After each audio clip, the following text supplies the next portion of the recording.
जन गण मन अधिनायक जय है भारत भाग्य विधाता। राष्ट्रगान का पहला श्लोक जिसका शुरू होते ही हम सावधान मुद्रा में खड़े होकर अपने देश को सम्मान अर्जित करते हैं। लेकिन क्या आप जानते हैं कि इस गान को हमारे देश के सबसे बड़े गान की उपाधि यानी राष्ट्रगान की उपाधि मिलने की एक दिलचस्प कहानी रही है और ये बहुत अनोखी तथा विवादों से भरी हुई है। और ये विवाद एक या दो नहीं बल्कि 30 सालों तक चला था।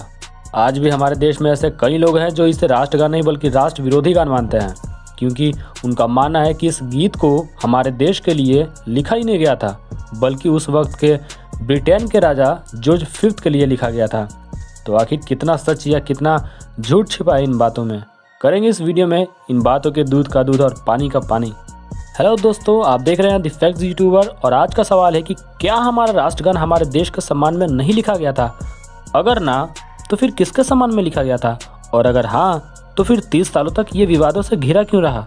आइए जानते हैं और समझते हैं। 11 दिसंबर 1911 को गुरुदेव रविंद्रनाथ टैगोर ने जन गण मन गीत को कंपोज किया। इस गीत को कंपोज करने के बाद सब कुछ एकदम नॉर्मल था, शांत था, लेकिन किसको पता था कि ये विवादों के सुनामी के पहले की शांति थी। जी हाँ दोस्तों, इस शांति के बाद विवादों की एक ऐसी सुनामी आई जो 30 सालों तक चली और गुरुदेव की मौत के बाद ही खत्म हुई।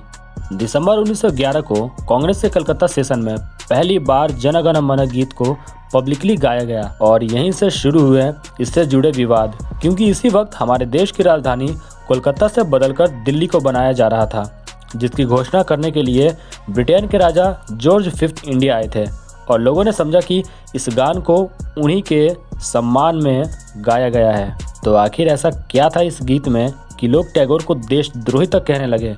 इसके लिए हमें इस गीत के श्लोकों को हिंदी में समझना पड़ेगा, जो कुछ इस प्रकार है। जन गण मन अधिनायक जय है, अर्थात भारत के लोगों और उनके समुदायों के शासक की जय हो। भारत भाग्य विधाता, आप भारत देश के भाग्य विधाता हो यानी भगवान हो। पंजाब सिंधु गुजरात मराठा द्रविड़ उत्कल बंगा विंध्य हिमाचल यमुना गंगा उच्छल चलति तरंग, तब शुभ नामे जागे तब शुभ आशीष मांगे।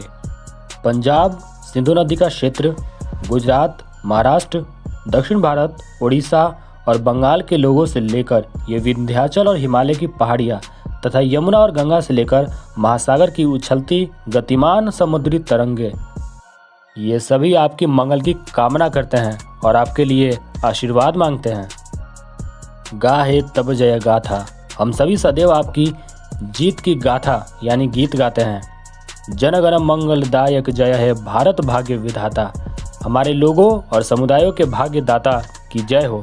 आप ही हिंदुस्तान की किस्मत के भगवान हो। और आखिरी श्लोक है, जय है जय है जय है जय जय जय जय है, तुम्हारी विजय हो विजय हो विजय हो, तुम्हारी ही विजय हो। तो ये था हमारे राष्ट्रगान का हिंदी अर्थ, जिसे जॉर्ज फिफ्थ के भारत दौरे पर गाया गया था। इसे सुन के साफ पता चलता है कि ये गान जॉर्ज फिफ्थ को ही समर्पित था, क्योंकि उस समय शासक और राजा वही था और लोग इसी कारण क्रोधित हुए थे कि इस गान को समर्पित करते हुए टैगोर ने उसे शासक, राजा और भगवान जैसे उपाधियां देते हुए उसकी जीत की कामना तक कर दी है। लेकिन सच्चाई कुछ और ही है। वो कहता है ना कि अधूरा ज्ञान खतरनाक होता है। ठीक उसी प्रकार हमारे राष्ट्रगान का भी अधूरा अर्थ समझ से बाहर हो जाता है और हमारा दिमाग इसके कई अर्थ निकालने लगता है। दरअसल जन गण मन गीत बहुत लंबा है, इसमें बहुत सारे अंतरे हैं, जिनमें से सिर्फ पहला अंतरा ही गाया जाता है और इसी अधूरेपन के कारण इसे जॉर्ज फिफ्थ के साथ रिलेट कर दिया जाता है। लेकिन अगर आप बाकी के अंतरे सुने तो आप समझ पाएंगे कि यह किसको समर्पित है। बाकी के अंतरे कुछ इस प्रकार है।